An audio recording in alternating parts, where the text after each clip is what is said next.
আমন্ত্রণ জানাচ্ছি চ্যানেল আইয়ের ক্রাউন সিমেন্ট 10-এর কথা দেশের কথা অনুষ্ঠানে এবং যথারীতি উপস্থাপনা আছি আমি সিনহা এম এ সাইদ। আমাদের আজকের বিষয়বস্তু একটি ব্যতিক্রমধর্মী বিষয়বস্তু এবং এই জন্য আমরা বাস্তবতার দিকে বেশি লক্ষ্য রেখেছি।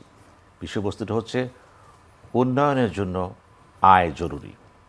আর এই বিষয়ে কথা বলার জন্য আমন্ত্রিত হয়েছেন আমার ডায়না হাসেন, জনাব রিয়াজুল ইসলাম, সাবেক সহসভাপতি বায়রা।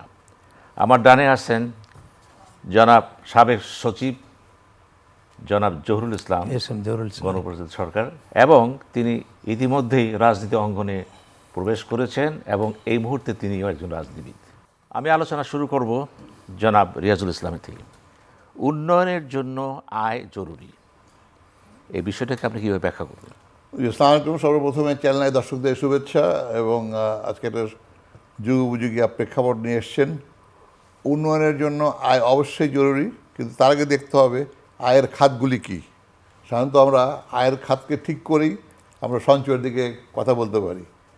একটা দেশের অর্থনীতির যে চালিকা শক্তি থাকে এক এক দেশে এক এক রকম। তো আমার দৃষ্টিতে বাংলাদেশের যে এক্সটার্নাল রেভিনিউ আর ইন্টারনাল রেভিনিউ আছে, আপনার এক্সটার্নাল রেভিনিউতে আমাদের এখন বাৎসরিক রেমিটেন্স হচ্ছে অলমোস্ট 30 বিলিয়ন। এটা সর্বকালের একটা একটা আশাব্যঞ্জক ফিগার, ভালো ফিগার। এবং এটাকে আমরা কি করে আরও পজিটিভ দিকে নিয়ে যেতে পারি, কি করে আমরা এটাকে আরও এক্সটেন্ড করে সঞ্চয়ের দিকে আবার ডাইভার্ট করতে পারি, বা আমাদের এটা ইন্টারনাল ইকোনমিতে এটাকে ফিট ইন করে কীভাবে দেশের ইন্টারনাল ইকোনমিকে আরও পোক্ত করতে পারি, সেটা হচ্ছে দেখার বিষয়। আপনি জেনে থাকবেন যে বর্তমানে আমাদের যে এক্সটার্নাল রেভিনিউ আছে তার সিংহভাগই আসে দুটো খাত থেকে। তা বর্তমানে 30 বিলিয়নকে এক্সিড করেছে, আমি উল্লেখ করেছি। এবং এই যে দুটা খাতের মধ্যে আপনার উল্লেখযোগ্য আরএমজি, যেটা রেডিমেড গার্মেন্টস বলি, এবং আমাদের জনশক্তি রপ্তানি। এর মধ্যে আরএমজিটা নানাবিধ যুদ্ধ বিগ্রহতে এবং আপনার ট্রেড পলিটিক্সে, ইন্ডাস্ট্রিয়াল পলিটিক্সে স্পয়েলে যে আমরা দিনে দিনে পিছিয়ে আসছি গার্মেন্টস থেকে। আমাদের ইন্টারনালি আজকে এই ফ্যাক্টরিতে আগুন, স্যাবোটাজ, নানাবিধ আত্মঘাতী কর্মকাণ্ডে আমরা গার্মেন্টস আস্তে পিছিয়ে যাচ্ছি। এবং গার্মেন্টসে দেখার বিষয় হচ্ছে যে অত বিরাট অ্যামাউন্ট আমরা শুনি, অত বিলিয়নের এলসি হয়েছে, কিন্তু জেনে থাকবেন যে এর 90%ই আমরা ব্যাক টু ব্যাকে চলে যেটা এগুলি বাইরে আবার অ্যাক্সেসে আনার জন্য জিপার, বাটন, বক্রম, ম্যাটেরিয়াল। তো এখানে আমাদের আয়টা খুবই সীমিত। ওই টেলারিং থেকে দর্জিগিরি করে আমরা যা পাই ওটাই আমাদের সীমিত আয়। তবু এটাই একটা স্বস্তির কথা যে আমাদের অনেক লক্ষ মানুষ বেকারত্বের দাস থেকে বেরিয়ে এসে এই খাতে আমরা নিয়োগ দিতে পেরেছি এবং অনেক এটা আমাদের দেশের জাতীয় অর্থনীতিতে ইতিবাচক একটা প্রভাব পড়েছে। আনএমপ্লয়মেন্ট কমেছে, কারণ আনএমপ্লয়মেন্ট থাকলে দেশের অর্থনীতিতে একটা অস্থিরতা থাকে, রাজনৈতিক অস্থিরতা থাকে, বেকার মানুষের শয়তানের কারখানার একটা স্কোপ থাকে। ওই দিক দিয়ে আমরা একটু এগিয়ে আছি। এবার আসি আমাদের যেটা মূল খাত, যেটা ভাইব্রেন্ট সেক্টর আমরা বলি, জনশক্তির রপ্তানি। এটার ফ্লোকে কীভাবে বাড়ানো যায়, ত্বরান্বিত করা যায়। বুঝতে হবে যে এই রেমিটেন্সের প্লেয়ার কারা এটার সাথে সম্পৃক্ত। এই প্লেয়ার আছে দুটো লেয়ারে। একটা হচ্ছে আমাদের যাদের আমরা বলি আমাদের রেমিটেন্স যোদ্ধা, যারা মাথার কাম পায়ে ফেলে অনেক কষ্ট করে বাংলার পতাকা 175টা দেশে তারা উত্তোলন করেছে। তাদেরই এই ঘাম ঝরা পয়সাটা বিদেশে আসে। হয়তো আমি বলতে আমার আইডিয়াতে হয়তো 60% আসে প্রপার রেমিটেন্স খাতে, এবং বাকিটা হয়তো অন্য চ্যানেলে থার্ড কান্ট্রিতে চলে যায় অথবা হুন্ডি হয়ে আসে। আর আরেকটা প্লেয়ার হচ্ছে, আরেক সেগমেন্ট হচ্ছে আপনার যারা স্টেক হোল্ডার। আচ্ছা, আমি আপনার কাছে এখানে আসবো। স্টেক হোল্ডার জনাব জহুরুল ইসলাম, জনাব রিয়াজুল ইসলাম বলছিলেন যে কথাগুলো আপনি সবই শুনেছেন। প্রশ্ন হচ্ছে ব্যাপক আকারে উন্নয়নের জন্য আয় দরকার। এখন আয়ের ডাইভার্সিফিকেশন যেটা হচ্ছে সেখানে বাধাগুলি কি? আমাদের একটা জিনিস মনে রাখতে হবে, আমাদের সেভিংস অ্যান্ড ইনভেস্টমেন্ট এটা খুব পরস্পরের সাথে সম্পর্কযুক্ত। যে দেশে যত বেশি উন্নয়ন হয়েছে সে দেশে সেভিংস বেশি হয়েছে এবং সেভিংস বেশি হলে ইনভেস্টমেন্টও হবে। তো সেভিংসটা আসবে কিভাবে? এটা তো ফরেন এক্সচেঞ্জ আর্ন করতে পারি। একটা যদি আমাদের ব্যালেন্স অফ ট্রেড আমাদের পক্ষে থাকে, তাহলে উইল হ্যাভ সারপ্লাস ইনকাম। এটা এখন দুটা মেজর সেক্টরকে আইডেন্টিফাই করে উনি বলছেন। একটা হলো গার্মেন্টস, রেডিমেড গার্মেন্টস ইন্ডাস্ট্রি। আমরা ওখান থেকে যে প্রোডাক্ট, ফিনিশড প্রোডাক্ট, সেটা আমরা এক্সপোর্ট করছি, এবং it is going to the developed countries mostly, যারা খুব ফ্যাশনবাজ মানে কান্ট্রি। একটা শার্ট একবার পরে আর দ্বিতীয়বার ওয়াশ করার প্রয়োজনও বোধ করে না, কারণ washing charge is perhaps almost equal to the purchasing cost of a new shirt. তো এইভাবে ওরা কিন্তু আমাদের এখন ডিমান্ড ড্রিভেন, ওদের অনেক সময় ইম্পোর্ট হয়, যাদের এক্সট্রিমলি এসেনশিয়াল যে সমস্ত গুডস আছে সেটা আমাদের দেশ থেকে ইম্পোর্ট করে। তো এটা আমাদের দেখতে ভালো, এটা মনে হয় আল্লাহর দেওয়া একটা বিশেষ নিয়ামত, যে কোনো কান্ট্রি প্রডিউস করবে, কোনো কান্ট্রি কনজিউমার হিসাবে সেই সমস্ত প্রডিউসড গুডস তারা ব্যবহার করবে। এর ফলে হবে কি, কন্টিনিউয়াস তাদের মধ্যে একটা ব্যবসায়িক সম্পর্ক, লেনদেনের সম্পর্ক ভালো হবে। আর আমাদেরও কিছু কিছু ব্যাপারে আমাদের ডিপেন্ডেন্সি আছে। আমরা we import biofuel, we import bitumen, সেই ক্যাপিটাল গুডস আমরা আনি। উনি কিছু কিছু মেনশন করেছেন যেগুলো খুব spare parts for garments industries, সেগুলো হচ্ছে আমাদের দেশে এখন কিছু কিছু যে তৈরি হচ্ছে না তা নয়, বাট আমরা এখনও পর্যন্ত ইম্পোর্ট সাবস্টিটিউট সাফিসিয়েন্টলি আমরা করতে পারিনি। তো ইন কোর্স অফ টাইম এগুলো হয়ে যাবে যদি এই ইন্ডাস্ট্রিটা সাস্টেন করতে পারি আমরা।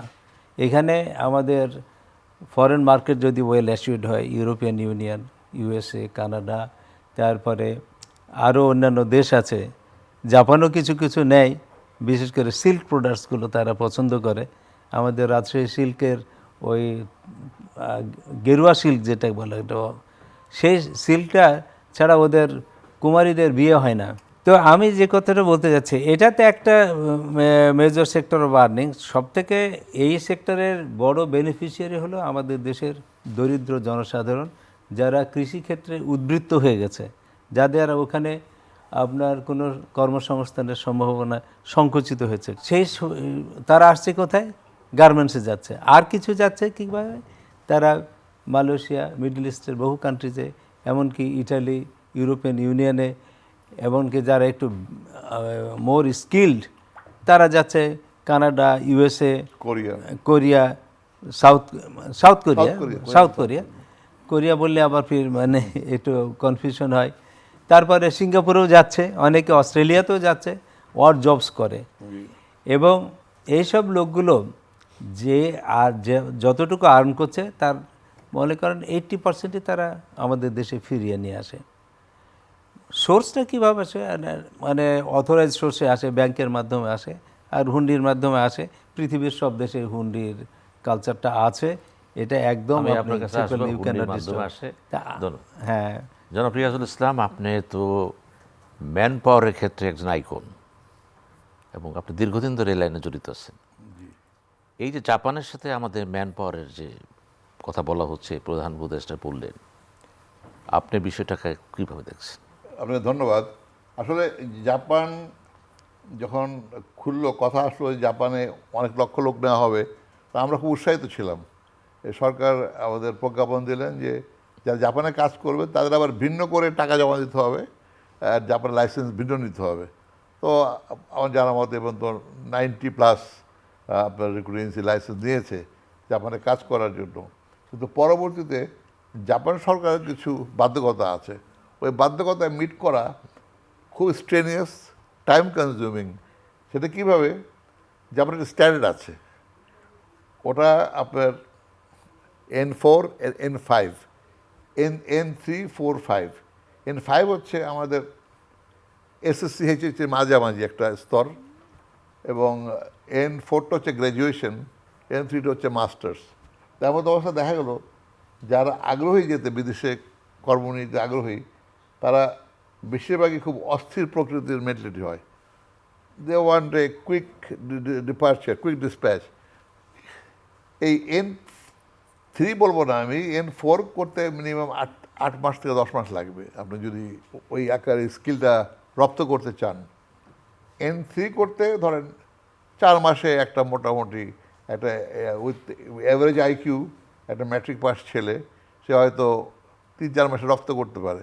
কিন্তু সমস্যা দেখা গেছে যে পলিসিগতভাবে শুরুতে N5-এর কথা বলা থাকলেও পরবর্তীতে এটা N5টা দোপে টিকছে না, কারণ ওখানকার যে জবগুলো তাদের পাবলিকের সাথে যে সেক্টর, বিভিন্ন সেক্টর আছে যেখানে আপনার কৃষি সেক্টরে কথা বলার প্রয়োজন মনে হয় না, নেই।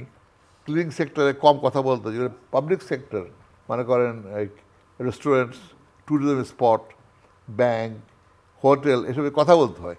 কথা ল্যাঙ্গুয়েজ, এখানে জাপানিজরা দেয়ার ভেরি প্রাউড নেশন, ওরা ইংরেজিটা কম বলে, কম শিখতে চেষ্টা করে এবং ওই জাপানিটাই চর্চা করে ফরাসিদের মতো।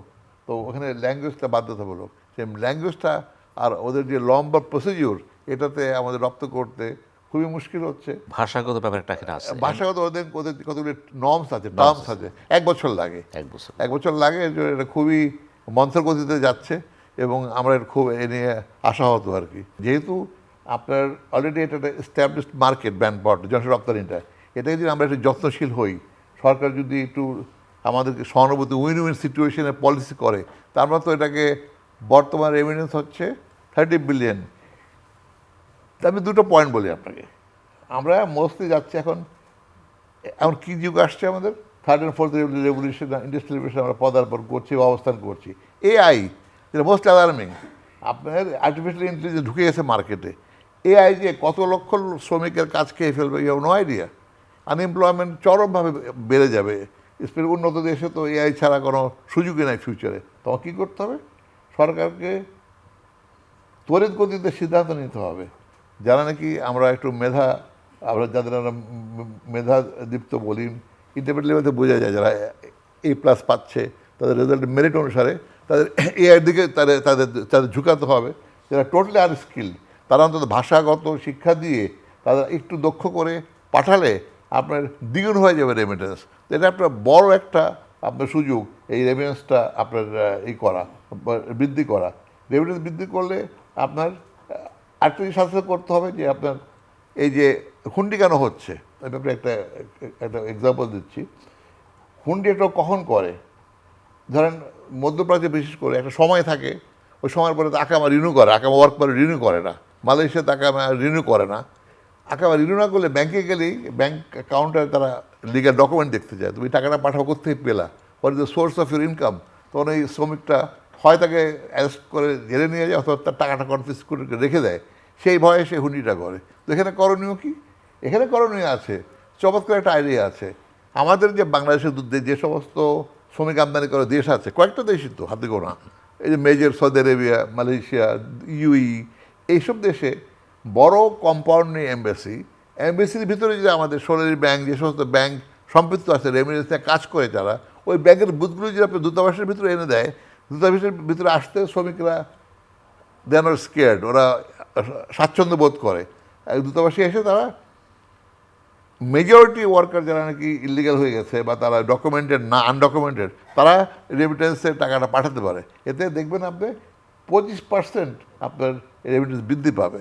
রেমিটেন্স বৃদ্ধি পেলে আপনার, যেটা স্যার বললেন, ব্যালেন্স অফ পেমেন্ট আপনার ফুলফিল করে you will have a extra amount to put in your saving side. আপনার অটোমেটিকলি আপনার সঞ্চয়ের দিকে চলে যাবেন। তো সেই সঞ্চয়টাকে আপনি আবার ডাইভার্সিফাইড ইনভেস্টমেন্টে যেতে পারেন।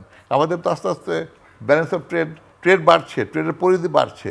তার মতো অবস্থায় যদি সরকার আমাদের একটু সুনজর দেয়, আমাদের ট্রেনিং সেন্টারগুলি আপডেট করে, রিকুরেন্সি যদি তাদের আপনার, যে আমাদের একটা কালো আইন আছে, একটা কালো আইনে একটা লিগেলি একটা শ্রমিক বিদেশে গেলে সে যদি ফেরত আসে বা কোনো শ্রমিক যদি কমপ্লেন করে তাকে পাচার করা হয়েছে, যে কোনো লাইসেন্স হোল্ডার সে নন বেলেবল আপনার কী বলে অ্যারেস্টে চলে যাবে। এটা তো খুবই আমাদের হতাশজনক। এই জন্য আমরা বিনীতভাবে আবেদন রিকোয়েস্ট করবো সরকারের কাছে যে এই জন্য একটা স্টেবল, অবশ্যই একটা স্টেবল রাজনৈতিক সরকারের প্রয়োজন আছে। সৌদি এম্বাসির কতগুলো নিয়ম আছে। আগে 1 থেকে 24 পর্যন্ত অ্যাটেস্টেড ছাড়াই লোক যেতে পারতো, এখন 24-এ গেলেই এখন একটা হলেও অ্যাটেস্টেশন লাগবে। 12 থেকে 14,000 ভিসা নষ্ট হচ্ছে সৌদি এম্বাসিতে। এর কত 100 কোটি টাকা চলে যাবে দিক দিয়ে। এগুলি খেয়াল রাখতে হবে। আপনার কাছে আমরা আসবো। এগুলি খেয়াল রাখলে আপনার জি, ধন্যবাদ জনাব জহিরুল ইসলাম। রিয়াজুল ইসলাম তো ভালো কথা বলেছেন যে কি প্রক্রিয়ার মধ্যে আমরা এভিডেন্সটা বাড়াতে পারি, বিশেষ করে না ওটা জাপান খুব শুরু ভালো করেছেন। মানে প্র্যাকটিক্যাল কথা বলছেন আপনার from কাছে his আমরা own জানতে চাবো experience। যে ফার্মাসিউটিক্যাল কোম্পানিগুলো যা বিরাট মার্কেট বিদেশে আছে, কিন্তু এই ফার্মাসিউটিক্যাল কোম্পানিগুলির এই কাজকর্ম নিয়ে এটার পিছনে প্রতিবন্ধকতা কি? না একদম যে হচ্ছে না তা নয়, তবে আমাদের ফার্মাসিউটিক্যালের যে র ম্যাটেরিয়ালসটা আমাদেরকে কিন্তু বড় বড় দেশ থেকে আনতে হয়। মোটামুটি যথেষ্ট এক্সপেন্সিভ এই সমস্ত র materials. China is perhaps the major source, ইন্ডিয়াও ছিল, তারপরে জার্মানি একটা অ্যানাদার জি, সোর্স, big source। অনেক দেশ থেকে এই সমস্ত র ম্যাটেরিয়ালসগুলো আসে। এবং এইসব র ম্যাটেরিয়ালসগুলো যখন আমরা ফিনিশ প্রোডাক্ট করি তখন ফরেন মার্কেটে অ্যাক্সেসটা কিন্তু খুব ডিফিকাল্ট, কারণ অনেক ধরনের স্ট্যান্ডার্ড চেক করে, প্রোডাকশন প্রসেস থেকে শুরু করে up to the stage of final exportability ওই পর্যন্ত তারা চেক করে। তারা যদি if they are satisfied with the standard, with the process of production, with the hygienic condition of the pharmaceutical factories, তখন তারা এটা নেয়। তবে এটা আমাদের ফর্চুনেটলি এখন দেখা যাচ্ছে অন্ততপক্ষে 150 pharmaceutical industries are now exporting items out of nearly 300 pharmaceutical industries. আর কতগুলো তো খুব মেজর ইন্ডাস্ট্রিজ ইনক্লুডিং ফরিদুর রাজা সাগর সাহেবের একটা আছে ওই ইনসেপ্টা, তারপরে হ্যাঁ, তারপরে স্কোয়ার, তারপরে ইবনে সিনা, তারপরে এখন ওই যে অ্যারিস্টো ফার্মা তো আমাদের সমস্ত আই ড্রপস বা অন্যান্য আই রিলেটেড এবং হার্ট কার্ডিয়াক মেডিসিন তাদের কিন্তু অনেক আছে। এবং I have got a few relatives working there. তারা আমাকে রিপোর্ট করছে এরা ফ্রিকোয়েন্টলি তারা ইন্সপেকশন করছে এবং they are is gradually scaling up their imports from that industry. I can guess, আমি অনুমান করতে পারি সব ফার্মাসিউটিক্যাল ইন্ডাস্ট্রিজে এইরকম ঘটনা ঘটছে। আমি যেখান থেকে আমি শেষ করেছিলাম, আমরা তো ওই যারা আমাদের দেশ থেকে যাচ্ছে বিদেশে, তারা কিন্তু বাংলাদেশি ডায়াসপোরা, তারা কিন্তু বাংলাদেশি প্রোডাক্ট আবার কনজিউম করে ওখানে। এখানে যত আমাদের চাল খাই, ডাল খাই, ফুলকপি, বাঁধাকপি, ব্রোকলি, আলু সব কিন্তু তারা বাঙালি মানে সবগুলো থেকে খায়। এটা কিন্তু আর একটা মানে লিঙ্কেজ, এটা উনি খেয়াল করেছেন কিনা আমি জানি না। আচ্ছা, আমি তো অনেক দেশ ঘুরেছি, আলহামদুলিল্লাহ I was so happy to see the Bangladesh good sold in big markets. এটা তো একটা দারুণ ব্যাপার। হ্যাঁ, আর একটা জিনিস হলো বাংলাদেশিরা যখন কোনো বাংলাদেশি ব্র্যান্ডেড ফুড আইটেম মানে অন্যদের সামনে খায়, শেয়ার করে তাদের লোকদের সাথে, তারা আমাদের দেশ তো খুব খুব প্যালেটেবল ডিশ খাই, আমরা প্যালেটেবল ফুড খাই, মানে ওই দেশে এত টেস্টি খাবার অনেক দেশে নাই আর কি। তো this is one positive aspect. আমি গার্মেন্টসে, রেডিমেড গার্মেন্টসে একটু ফিরে আসি। রেডিমেড গার্মেন্টসে কিন্তু আমাদের যেমন সম্ভাবনা আছে, আমাদের প্রতিদ্বন্দ্বিতাও কিন্তু খুব প্রবল প্রতিদ্বন্দ্বী ছিল। চায়না অ্যাকচুয়ালি কাউরির জন্য এখন কম্পিটিটর তেমন না, কারণ ওদের আবার পলিসি আছে এনভায়রনমেন্ট ফ্রেন্ডলি প্রোডাক্টিভ সিস্টেম, তারা মেনটেন করতে যায় কিছু কিছু প্রোডাকশন তাদেরকে ওই বন্ধ করতে হয়েছে। ভিয়েতনাম আমাদের মতোই দেশ, তাদের সাথে তারা এখন তো দে আর দি লিডিং গার্মেন্টস এক্সপোর্টার। তো ওরা ভালো করছে দুইটা ক্ষেত্রে। আমি ওনাকেও একটা কথা বলবো যে আপনারা যখন ম্যান পাওয়ার এক্সপোর্ট করেন, যে কস্ট তাদেরকে এটা পে করতে হয়, দি amount of hassle and cost. আমি কিন্তু আজকে ওই যে আপনাদের ডিজির সাথে আমার মিটিং ছিল, আমি কথা বলছিলাম সরোয়ার, ব্যারিস্টার সরোয়ার, তার আগে তো ছিল ওই সচিব ছিল Sanowar, both of them are excellent officer. Barrister Sarwar অনেক টাকা সেভ করেছে, অনেক টাকা ফিরিয়ে এনেছে। তো আমি যে কথা বলছি যে যদি নেপাল কম দামে আমাদের শ্রমিক পাঠাতে পারে তাদের বিদেশে, অন্যান্য দেশ যদি পারে, ফিলিপিন পারে, ফিলিপিন কিন্তু ম্যান পাওয়ার এক্সপোর্ট কিন্তু একটা আমাদের কিন্তু একটা মেজর কম্পিটিটর, বিশেষ করে নার্সিংয়ে। ফিলিপিন আইকন। হ্যাঁ, নার্সিংয়ে আমেরিকার সব হসপিটালে ফিলিপিনাজ আর দেয়ার অ্যাজ নার্স। আর এই যে মানে আমাদের রেডিমেড গার্মেন্টস বলেন, এটা বলেন, তাছাড়া তো আমাদের সেভিংসের অনেক উৎস আছে। যেমন এখন ওই যে পেনশন স্কিম যেটা, তারপরে গভর্নমেন্ট বন্ড বিক্রি, এটা ওই প্ল্যানিং সেক্রেটারি ছিলেন মখলেসুর রহমান সাহেব, উনি আমাকে জানালেন যে স্যার ওইখানে সোনালী ব্যাংকে যদি অ্যাকাউন্ট থাকে, আপনার যদি 1 লক্ষ টাকাও থাকে, তা আপনি ওই ব্যাংকে বলে দেবেন প্রত্যেক সপ্তাহেই বন্ড বিক্রি করা হয়। তো বলে যে আপনি বলেন যে আমি এতটা বন্ড নিতে চাই, তো ওরাই পারচেজ করে আমার অ্যাকাউন্টে রেখে দেবে। তো মানে এইরকম আপনিও রাখতে পারেন, একেবারে মানে সেফেস্ট সেভিংস, ওই কোনো ব্যাংকক্রাফট ব্যাংকের মতো না। এগুলো কিন্তু these are all secure savings. আপনার কাছে আর করবেন জনাব রিয়াজুল ইসলাম, আমাদের মূল সমস্যাটা হচ্ছে একটা কোঅর্ডিনেশন অথবা দক্ষতা, যোগ্যতা, যেটি বলেন যারা দায়িত্বে আছেন। ধরেন আপনি এক কথা শেষ করে দেবেন, আপনাকে যদি বাংলাদেশ সরকার কোনো সময় ম্যান পাওয়ার মন্ত্রণালয়ের দায়িত্বে নিয়োজিত করে, আপনার সবচেয়ে প্রধান ভূমিকাটা কী হবে? এক কথা শেষ করবেন। আর প্রশ্নটা এক কথা উত্তর দেওয়ার মতো না, কারণ এটা মাল্টি টায়ার একটা টাস্ক। আপনাকে আমি 1 মিনিট 1.5 মিনিট সময় দিলাম। ধন্যবাদ। আমি যদি এ সেক্টরের মন্ত্রী হতাম, প্রথম আমি এটাকে দেখতাম যে এ সেক্টরে যারা স্টেক হোল্ডার তাদের সাথে নিবিড় সম্পর্ক বাড়ানো, আমার শ্রমিকদের আরও অ্যাভিনিউ করে দেওয়া, আমাদের দ্বারা ব্যাংক লোন প্রোভাইড করা, এবং বিদেশে আমাদের যারা সম্পৃক্ত দূতাবাস আছে, দূতাবাসগুলিকে ঠিক করা। একটা দূতাবাস দুর্নীতির আখড়া হয়ে আছে। আর শুনে খুব লজ্জাকর জিনিস, এটা একটা শ্রমিকের বাংলাদেশে যেতে 5.5 থেকে 6 লক্ষ টাকা লেগেছে, ওয়ারএস সিন্ডিকেশন আগে নর্মাল কস্ট ছিল 2 থেকে 2.5 লক্ষ টাকা। তো নেপাল থেকে লোক যায় এই টাকাতেই, সমপরিমাণ টাকাতেই, পাকিস্তান থেকে এই টাকার মধ্যে যায়। এবং আমরা আমাদের নির্বাচন 17 তারিখে আমাদের কমিটি যদি আমরা আসি ইনশাল্লাহ, তাহলে আমরা এটাকে চেষ্টা করব এটাকে সংকুচিত করার জন্য। আপনাকে ধন্যবাদ। আপনার কাছ থেকে একটা ভবিষ্যৎ পরিকল্পনা পেলাম। জনাব জহিরুল ইসলাম, আপনাকে একটা সর্বশেষ আধা মিনিটের প্রশ্ন। আপনি বিএনপি রাজনীতি জড়িত আছেন, ইতিমধ্যে আপনার সম্ভবত উপদেষ্টা পরিষদ আছে, আছি, এবং আমাদের বিশ্বাস সরকার যদি বিএনপি ক্ষমতায় আসে, আপনার জন্য হয়তো কোনো বরাদ্দ থাকবে বড় আকারে, আই ডোন্ট থিঙ্ক সো। এবং দেশ সেবা করার ক্ষেত্রে আপনার ভূমিকাটা বড় হবে, আমরা বিশ্বাস করি। আমি সারা জীবন তো সেবা মনস্ক ছিলাম, আমরা সেটাই বললাম, নিঃস্বার্থভাবে দেশের আমরা সেবা দোয়া করে করি গেছি। আল্লাহ আপনাকে হেফাজত করুন। আমরা এখন শেষ পর্যায়ে আসি।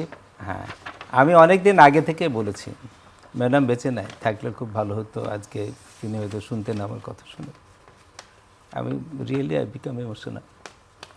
আমি বলছিলাম যে ম্যাডাম, আমাদের যে ম্যান পাওয়ার এক্সপোর্ট করি, অল্প কথা, হ্যাঁ, সেটা আমাদের যেমন অন্যান্য কম্পিটিটররা যারা কম পয়সায় যদি লোক পাঠাতে পারে, কেন আমরা কেন পারবো না?